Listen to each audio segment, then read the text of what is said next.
Okay, so this is episode 249 of the Video Game Show. With us we have Phil, Ivan, and me, Chad. Hi. Yo, yo, and yo. Yo and yo. Okay, so I have absolutely done nothing this week. Tell me you guys have something. I haven't played much. I've just been kind of looking through the news type stuffs. Wonderful. What do you have? Let's see. Uncle Peter Moore got promoted at EA this past week. He's now the COO. The coup? So, He's a coup. Yeah. He's the coup. So, ham sandwich to him. Good for him. Hopefully he'll do something about that place. But he just works on EA Sports, doesn't he? No, this was a promotion. He is Chief Operating Officer of EA now, not just EA Sports, I believe, if I read Correct. the article correctly. What does a Chief Operating Officer do? What is his in a typical company? My understanding of an operating officer is essentially the second in charge behind the CEO. The CEO kind of oversees everything. The operating officer kind of oversees just the operations part. So he wouldn't be involved in people and real estate and other stuff. He would just be involved in the operations of whatever business that you're doing. So you've got the CFO, which is Chief Financial Officer. His job is finances, obviously. You've got CIO, Information Officer. His job is mainly head of IT and all of the, not just internally, but perhaps externally. Like if you work at Intel, obviously, you'd be involved in customer products as well. So the operating officer is just kind of he's like on that level there. So there's like 5 or 6 guys right under CEO, and his job is basically just operations, how the company operates, which is a good thing for him. Well, it's a good thing for us because that is a good position to be in. Right behind CEO is the guy whose job it is to kind of handle the operations of the company. And I think it's the operations of the company that have some of the biggest issues. Like when they insist on requiring people behind an already existing user... I don't know what I'm trying to say. So Xbox Live has its own thing. You log into Xbox Live, you play the games through Xbox Live, everything is handled through Xbox Live. And then EA comes along with something like Burnout, and they insist that you log into Xbox Live and then you log into their system additionally in order to play their games. So those are the kinds of things that have been annoying customers for quite a long time. So we'll see if he can make some changes up in there. Okay, what else you got, Phil? Next. Briefly discussing Diablo 3 at work with one of the guys, and started poking around, and it looks like you can go on either Battle.net or Blizzard's website and try to opt in for the beta. You can. The way Blizzard handles their beta stuff is you go to Battle.net, you go to your account, you log into your account, and along the side, there's a beta settings link. And you click on that, and there's 3 checkboxes. And it says, I am interested in participating in betas from your company for the following 3 games. Warcraft, StarCraft, and Diablo. So there's 3 checkboxes, and you can check all 3 of them. Once you do that, you are opted in to potentially receive a beta invite for any one of those programs, and you only have to do it once. So when Diablo 4 comes out, in theory, you won't have to apply for the beta kind of thing. So it's kind of a nice way to do it. You just say, yeah, I would like to be included in any of the beta stuff that you ever have coming up ever. So the only thing you have to do is upload your system specifications thing. It runs a little program which detects your processor, your memory, your video card, that kind of stuff. Just kind of because they want to try and get a nice big cross section of all the different kinds of computers out there, first of all. And then when they go to do beta invites, they want to include people with high-end computers, low-end computers, mid-range computers, Macs, PCs, that kind of stuff. So that's what I was trying to do. I was trying to run this program and upload my information, and kept getting an error. So yeah, definitely gonna have to try that out. So, do you have the other Diablo news there, Phil, about the auction house, the real money one? I saw they've been talking about it a lot. I didn't look into it too much, but it looks like there's going to be some sort of crafting and auction house system. But no, in the auction house, you can go back and forth of real money. You can actually sell items for real money, not in-game money, but real dollars. true. Oh, really? Yes. So I was thinking about that, and I'm wondering if they learned a lesson from World of Warcraft, which is there are so many gold farmers making so much money in World of Warcraft by selling gold. I'm wondering if they said, we don't want to not have an auction house because we think that hurts the game. So instead of auctioning things for in-game gold, which then kind of promotes illegal activity to get in-game gold, if we do it for real money, then will people not do illegal things in-game to get gold to do that? You know, I mean, obviously they're not going to give you a real justification for why they're doing it. So I'm wondering if that's the reason. I don't know. Well, I think another reason what people were saying is that, I guess, already for Diablo 2, there are tons of auction sites for real equipment that are out there running on bulletin boards and whatnot. And right. They used to sell stuff on eBay. Yeah. Right. You know, here's this giant sword thing for sale. Bid on it, you give me $300, and then meet me in game, and I'll trade it to you, kind of thing, is how those used to work. And obviously, the shady part was the guy would never show up, or it was a duped item, and you'd end up losing it, or right, something along those lines. I don't know. I think that opens the door for some bad, in my opinion. I agree. The one thing I did read though is you won't be able to auction stuff in hardcore mode. So if you haven't played Diablo before, there's at least 3 levels, maybe 4, like easy, normal, hardcore, nightmare, I think. Don't think there's no easy, is there? I think it's just normal. Then Is there only 3? Normal? It's just, normal, and then hardcore is just a completely different gameplay, where if you die once, your character's dead forever. And that's kind of the ultimate goal of Diablo players, right? Is you play on normal mode a few times, you get some equipment, you step it up to hardcore mode, and you play there for a while, and then, you play nightmare mode. And, that's where the challenge is. And apparently the auction house, there won't be an auction house for that mode. I don't know. I mean, I'm not real thrilled about it. Well, would you ever use it? I highly doubt it. I mean, unless you got some gear that was not even for any of your characters that, you could sell for something. Yeah. The chances of it's one of those things where it's like the chances of you making any significant amount of money is slim to none. You're never going to be able to, you're not going to be selling things for thousands of dollars. You're going to be selling things for a nickel or a quarter. So you either have to make it into a full-time job to actually make some money off of it, or,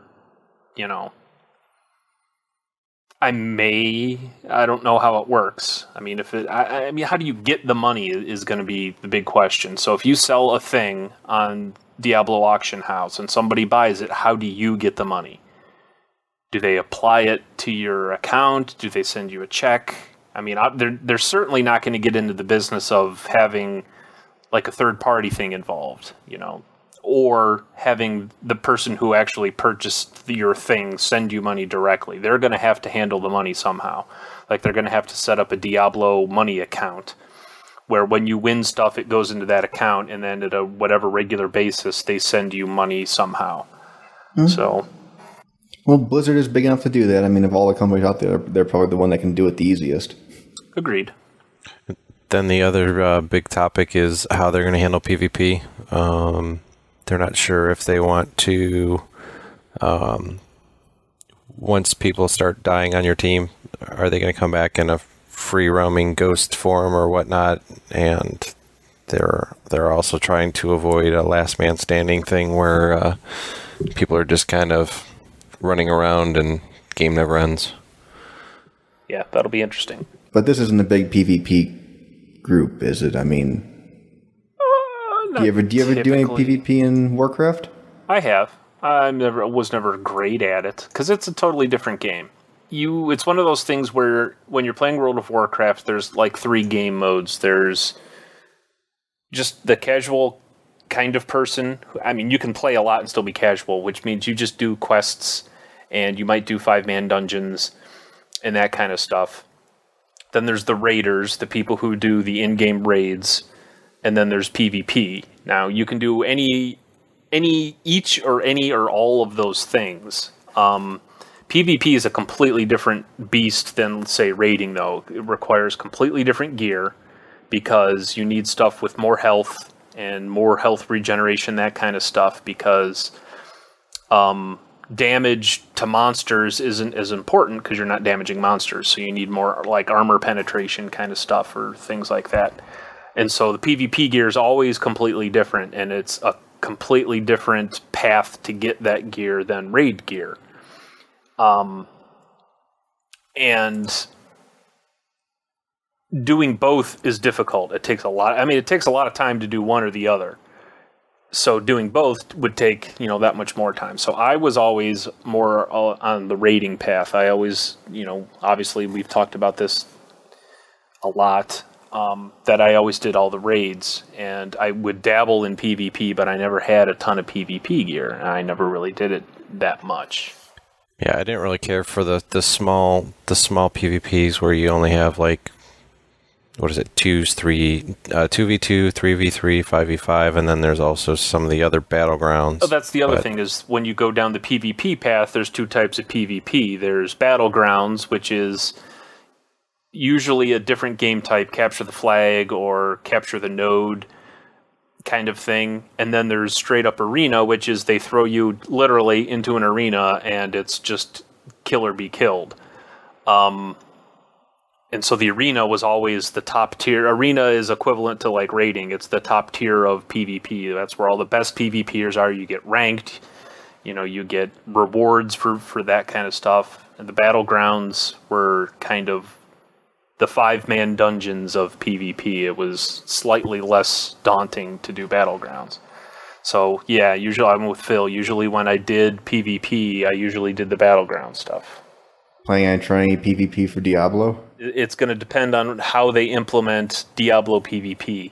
If they're going to do the same kind of thing, are they going to have like a battleground thing where you have other stuff involved, or is it going to be straight up arena style where it's just a big area for fighting? You know what I mean? Is it going to be just literal PvP, player versus player, where you just fight until the death, or is it going to be objective based where you have to capture the flag, or you have to do a certain set of circumstances in order to win, and maybe killing the other team is secondary to that primary thing?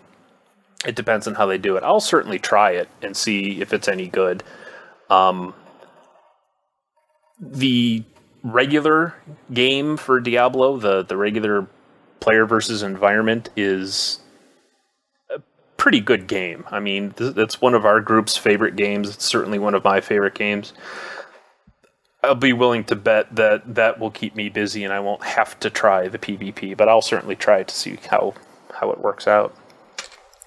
I could see them going down the Warcraft path where they started doing the smaller teams, because if you guys remember way back when we actually played Diablo 2, there was that mode where you could duel somebody and do a one-on-one fight. So I wonder if they would kind of try to stay true to the lure of Diablo and go with the smaller scale fights. Okay. What else you got, Phil? Anything else?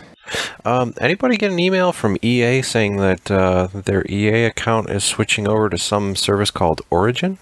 Yeah, I did. Yep. I pretty much ignored it. I kind of did the same thing, too.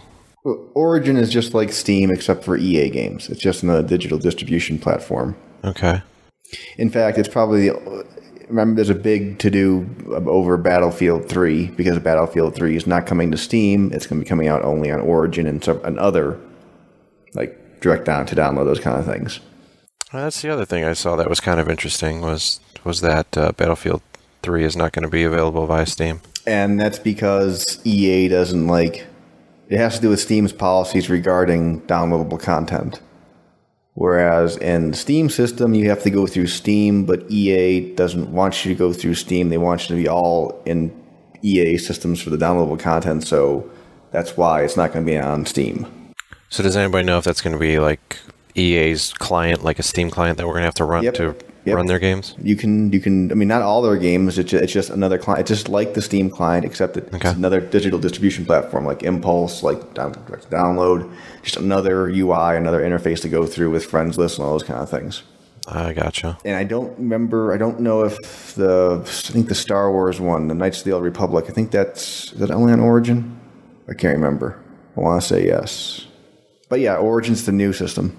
Which is what I was talking about before. It's kind of annoying how EA thinks that, I don't know what they think, that they can do it better than these other platforms like Steam. I think their issue is money. I think their issue is money right now because of the downloadable content thing. Yeah, I mean, that's the problem, though. So your first priority, and this is my opinion, start Ivan's opinion here, is that when you have a business, obviously your primary focus should be to make money, or else, there's really no point in being an actual business. But secondary to that should always be ease of use for your customer, because you don't want to confuse your customer, you don't want to annoy your customer, you don't want to do things that are going to do either of those things, confuse and or annoy your customer. So now we've got Steam, we've got the Apple App Store, we've got Impulse, we've got all these other things, and now EA's coming out with their own, and so now this new game comes out, and you're confused, and you don't know where you want to get this game from. And if you're like a lot of people, you've put significant resources and money into something like Steam so that all of your games are in one place. You have a friends list in one place. You have integrated all kinds of stuff so that everything is nice and easy for you. And that's one of the nice things about Steam. And they've got the advantage because they were one of the first wholly full distribution game center things, And so now EA comes along and they want to make more money, or they don't like what's going on with Steam, or they don't agree to Steam's terms, whatever the reason is. And now they've got this additional thing.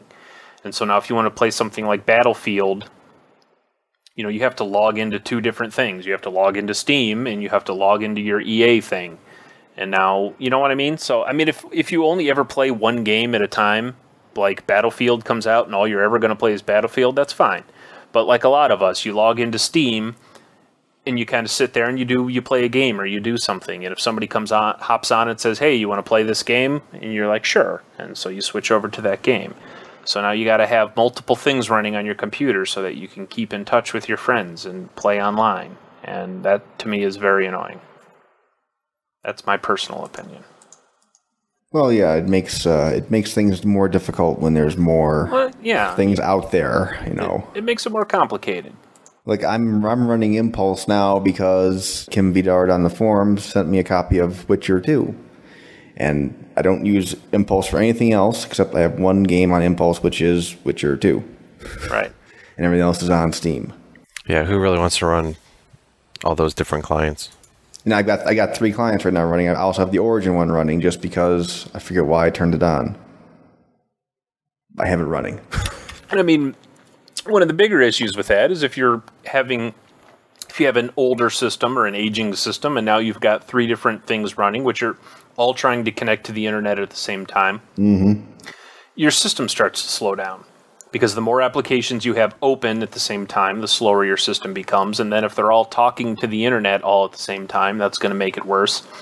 So now you've got 3 or 4 different clients open just so you can keep in touch with people, or so you can switch from game to game without having to launch and do all this other crap. And then, God forbid, stuff like Steam does auto updates, so you launch Steam and you leave it open, and if there's an update to download, it doesn't really say, I suppose there's options to ask you, but usually it'll just start downloading an update. And if it's something big, if it's like when Team Fortress 2 was doing the character updates, they were pretty big, and so now you're downloading like a 1 or 2 gig update, and if you're in game, in an EA game playing something and you have Steam open and it starts downloading an update, all of a sudden, you start lagging badly in game and you wonder why. Oh, it's because Steam is downloading a 2 gig update to something. So it's kind of like what I was saying. It's just annoying. No. Any more annoying news, Phil? Well, you got anything? Just that World of Warcraft has lost about 300,000 people within the last 3 months. That's a whole continent of something. Yeah. Yeah, there's still over 11 million, I think, is what they're saying, but still, 300,000, like you said, good number of people. Just getting bored with it? I think that's what they're getting at, but then again, there's Blizzard's whole spin is, people are getting to be more savvy that play World of Warcraft, and they're just kind of blowing through things a lot quicker and learning a lot quicker, and in essence, getting bored. Yeah, that's what they were saying. So they came out with Cataclysm, and within like the first 3 months at most of your hardcore groups had completely finished the content, meaning that they had gone through most of the quest zones, they had completed most of the quests. I know by like 3 or 4 months in, we were pretty much finished with the raiding content, at least in normal mode.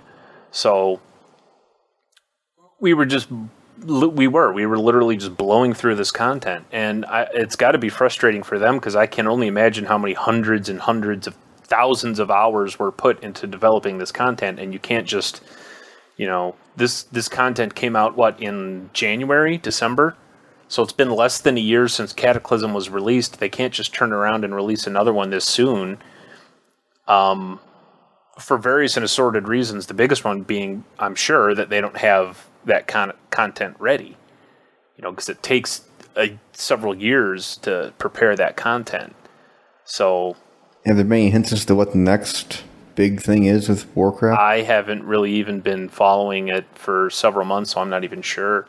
There was talk of something called the Emerald Dream or something, which involved big dragon flights and something or another. The other problem, too, is World of Warcraft is, 6 years old? Maybe going on 7? I mean, it's getting up there in age. Not that that's a bad thing, but that does mean that, most people who are into MMOs have tried it. A lot of them have gotten pretty far into it. And it's just getting old. They're looking for new stuff. And not just new content added on to the old content. They're looking for like brand new content.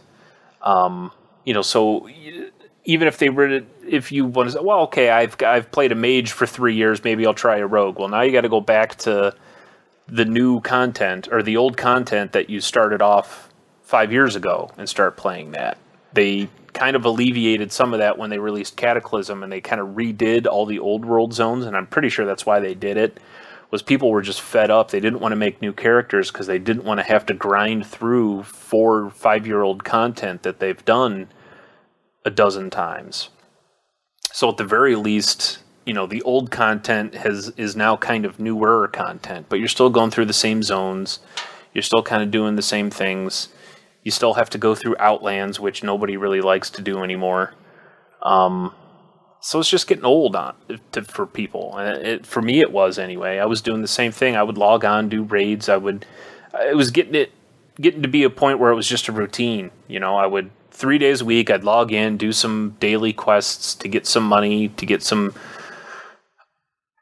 consumable things for raid night, potions and those kinds of things, gems and enchantments for my gear, and then I would raid, and then I'd be done, and then I'd do it all over again. And doing that for 2+ years, it just got old. It got kind of boring. Not to mention, when you're doing stuff like that, you have at least 9 other people that you have to rely on. If one person doesn't show up that night, you got to find somebody else. If 2 people don't show up, you got to find 2 people. If 3 people don't show up, you might not be able to do it at all.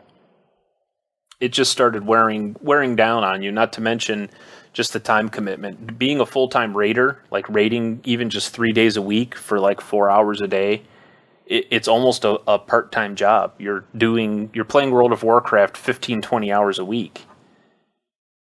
And a lot of it is doing things to get ready to raid. So it's, you know what I mean? It almost becomes like work. And when an entertainment thing becomes work-like, that's when it starts becoming not fun and when you want to not do it anymore. Okay, so we got anything else, or because we're getting near on time here? Nope, that's all I had. I don't really have anything. I've been busy at work again, and I've just been doing the same old stuff. Final Fantasy Tactics finally came out for the iPhone and iPad. I saw that. Did you try it? Did you get it? I did not get it because something like that, I think, in my opinion, I think it would be better for the iPad. Because it's a bigger screen.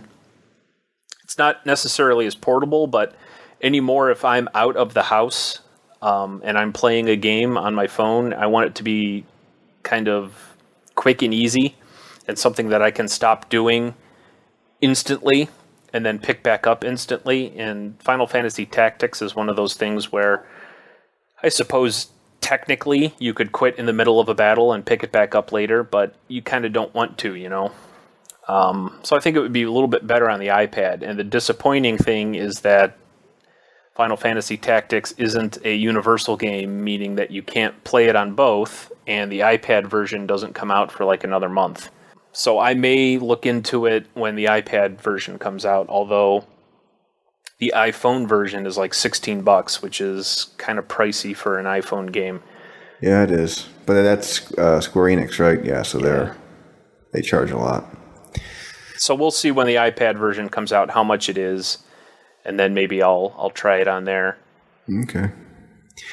Yeah, the only thing I have, which I hopefully will have by next week, is now I can play Witcher 2, because I finally got done downloading it, because now I have internet. So Kim Vidar in the forums sent me over a free copy of Witcher 2, so thank you, Kim Vidar, and hopefully I'll get to it this week and actually play it a little. But that's cool. About it. You mentioned the iPhone, and I've been trying to see if I could get any inside news for the release date, and people are still kind of skeptical. And I guess someone posted somewhere that Canada's supposed to be having a launch date of October 1st. Anyone seen that? Apple always does an iPod event late summer, early fall, usually around September. And the consensus seems to be that they'll at least talk about and announce the new iPhone at that event. So mid-September, they'll probably at least announce all the details and all the information about the new thing. Now, whether or not it will be available to purchase on the day that they announce that is kind of the big question. So there really isn't much of a question that they'll announce it by mid-September. The question is really when will it be available to purchase, and that's kind of the question, mid-September, early October kind of thing. Yeah, I may be on the market to cancel the house phone and just go to some sort of smartphone. I mean, for the prices that I'm paying for the house phone and all the features that I really don't use, it's more economical for me to spend $10 more and get myself a smartphone that I can use for everything. The thing for me, the reason that I never even got a house phone was just I don't make that many phone calls. You know, there's like 3 people on the planet that I talk to regularly on the phone, and there's no reason why I can't do that on a cell phone. So, I mean, the biggest reason would be if a cell tower or your cell service goes out, or you drop or lose, or your cell phone is stolen, then you're kind of screwed. You can't really make a phone call. But I've lived in this apartment. I think this is my 4th or 5th year I've lived here, and I haven't had a house phone that entire time, and I haven't had any issues or reasons or need for a house phone. So I guess if you're like me and you don't talk on the phone a lot, there's really no reason not to. Yeah, I'm getting to that point where people are texting me quite a bit on my current phone, and I'm sick and tired of hitting the 2 button a bunch of times just to get the letter C. Yeah, that's the thing is I do most of my communication with the outside world is done via text message. My parents and my son's mother are about the only two people who I actually talk to. Actually, no, I talk to her mostly through text messages too. But like my parents, I can't text message my parents, so I kind of have to talk to them on the phone. But I talk to them a few times a month, so cell phone works just fine for that. But yeah, that's a world-changing event, Phil, when you finally move to a point where you have a keyboard and you don't have to. The thing for me was like, you don't type the letter Z that often, but whatever it is, the 9 key or something, you have to hit 4 times to get a Z. Mm-hmm. Yeah, that kind of stuff. And God forbid you spell the word wrong and you have to back up and do it all over again. Oh boy. Okay. Episode 249. There you go.